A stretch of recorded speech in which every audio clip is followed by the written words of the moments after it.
श्याम बाबा का प्रसिद्ध मंदिर राजस्थान के सीकर जिले में स्थित है। खाटू श्याम जी को भगवान श्री कृष्ण का अवतार माना जाता है। देश के करोड़ों लोग खाटू श्याम जी की पूजा करते हैं। खाटू श्याम जी मंदिर में हर वक्त भक्तों का तांता लगा रहता है और विशेष रूप से होली से कुछ दिन पहले सीकर जिले में खाटू श्याम जी का विशाल मेला आयोजित होता है, जिसमें राजस्थान सहित अन्य प्रदेशों के श्रद्धालु भी बाबा के दर्शन करने आते हैं। खाटू श्याम जी की कहानी महाभारत काल से शुरू होती है, जिस वक्त उनका नाम बर्बरीक था। बर्बरीक भीम का पौत्र और घटोत्कच का पुत्र था। बर्बरीक बचपन से ही बहुत वीर योद्धा था। बर्बरीक ने अपनी माँ से युद्ध कला सीखी थी। बर्बरीक देवी शक्ति का बहुत बड़ा भक्त था। एक बार बर्बरीक ने देवी शक्ति की कठोर तपस्या की। बर्बरीक की कठिन तपस्या को देखकर देवी शक्ति वहाँ प्रकट हुई। आंखें खोलो पुत्र। प्रणाम माते। तुम्हारा कल्याण हो पुत्र। मैं तुम्हारी तपस्या से अति प्रसन्न हूँ। बोलो क्या वरदान चाहिए। माते, आपने मुझे दर्शन देकर कृतार्थ कर दिया। अब तो बस एक ही अभिलाषा है कि आपका आशीर्वाद सदैव मुझ पर बना रहे और मैं अपना संपूर्ण जीवन दीन दुखियों की सहायता में व्यतीत कर सकूं। तथास्तु, तुम सदा दुर्बलों का सहारा बनोगे। मैं तुम्हें ऐसी शक्ति प्रदान करूंगी जो तीनों लोकों में किसी के पास भी नहीं है। पर ज्ञात रहे पुत्र, तुम्हें इन शक्तियों का दुरुपयोग नहीं करना। भगवती शक्ति ने बर्बरीक को 3 दिव्य बाण वरदान स्वरूप दिए। वो बाण अपने लक्ष्य को भेद कर वापस लौट आते थे। इसी वजह से बर्बरीक अजेय हो गया। बर्बरीक अपनी माता के पास पहुंचा और देवी शक्ति के दिए वरदानों के बारे में बताया। माँ, मैं भी कौरव और पांडव के युद्ध में जाना चाहता हूँ। मेरी युद्ध में जाने की बहुत इच्छा है। पुत्र बर्बरीक, मैं जानती हूँ तुम एक महान योद्धा हो, इसलिए मैं तुम्हें रोकूंगी नहीं, पर मुझे वचन दो कि तुम हारे का सहारा बनोगे। तुम युद्ध में हारने वाले की तरफ से लड़ोगे। मैं आपको वचन देता हूँ, मैं हारने वाले की ओर से ही युद्ध करूंगा। अपनी माँ को वचन देकर बर्बरीक नील घोड़े पर सवार होकर 3 बाण लेकर रवाना हो गया। भगवान कृष्ण तो अंतर्यामी है, वो ये सब लीला होते देख रहे थे। भगवान कृष्ण जानते थे कि बर्बरीक केवल हार रही सेना की तरफ से लड़ेगा, और वो ये भी जानते थे कि कौरवों को भी बर्बरीक के इस वचन के बारे में पता है। बर्बरीक कौरवों का सहयोग कर पांडवों का विनाश कर देगा। इस प्रकार जब वो कौरवों की तरफ से लड़ेगा तो पांडवों की लड़ रही सेना कमजोर हो जाएगी। उसके बाद वो पांडवों की सेना में चला जाएगा। इस तरह वो दोनों सेनाओं में घूमता रहेगा। श्री कृष्ण को पता था अगर बर्बरीक इस युद्ध में शामिल हुआ तो कोई भी सेना नहीं जीत पाएगी और अंत में कौरव पांडव दोनों का विनाश हो जाएगा और केवल बर्बरीक शेष रह जाएगा। इसलिए रास्ते में ही श्री कृष्ण ने ब्राह्मण का वेश धारण कर बर्बरीक को रोका।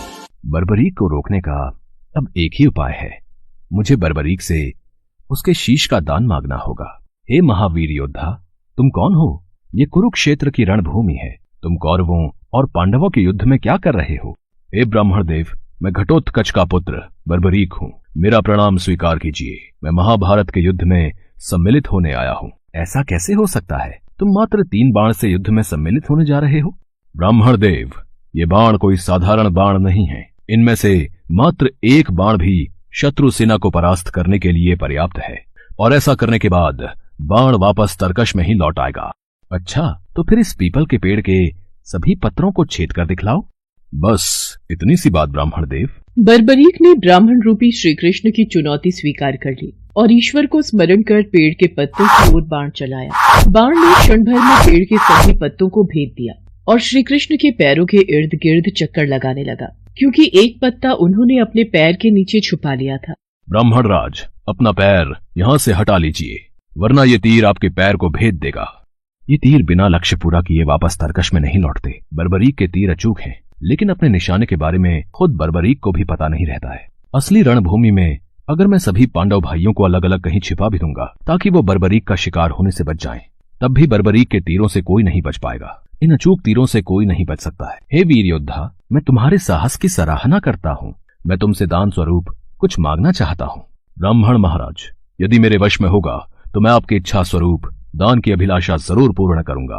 मैं वचन देता हूँ, आप मुझसे दान में जो भी मांगेंगे मैं आपको मना नहीं करूंगा। मुझे तुम्हारा शीश दान चाहिए। क्या तुम ऐसा कर सकते हो? आप कौन हैं? मुझे अपना परिचय दीजिए। आप मुझे ब्राह्मण नहीं दिखाई देते। कृपया करके मुझे अपने वास्तविक रूप से अवगत कीजिए। बर्बरीक की प्रार्थना करने पर भगवान कृष्ण अपने रूप में आ जाते हैं। बर्बरीक उन्हें प्रणाम करता है। वासुदेव कृष्ण, आप स्वयं मेरे शीश दान की अभिलाषा हेतु आए हैं।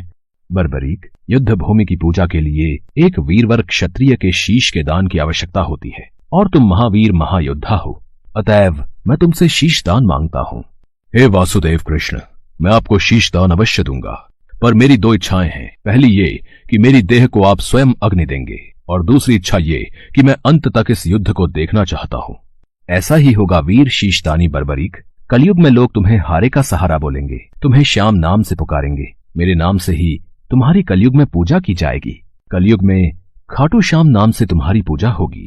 फाल्गुन माह की द्वादशी को बर्बरीक ने अपने शीश का दान दिया। बर्बरीक को ब्रह्मा जी का श्राप था कि उनकी मृत्यु पृथ्वी लोक पर भगवान कृष्ण के हाथों ही होगी, तभी वो श्राप मुक्त हो सकता है।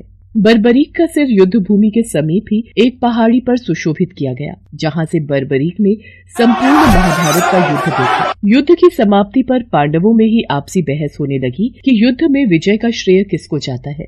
इस पर श्री कृष्ण बोले, तुम सबको आपस में विवाद में पड़ने की कोई आवश्यकता नहीं है। बर्बरीक का शीश संपूर्ण युद्ध का साक्षी है, अतएव उससे बेहतर निर्णायक भला कौन हो सकता है। ठीक है वासुदेव, फिर हम इस निर्णय को जानने के लिए बर्बरीक के पास ही चलते हैं।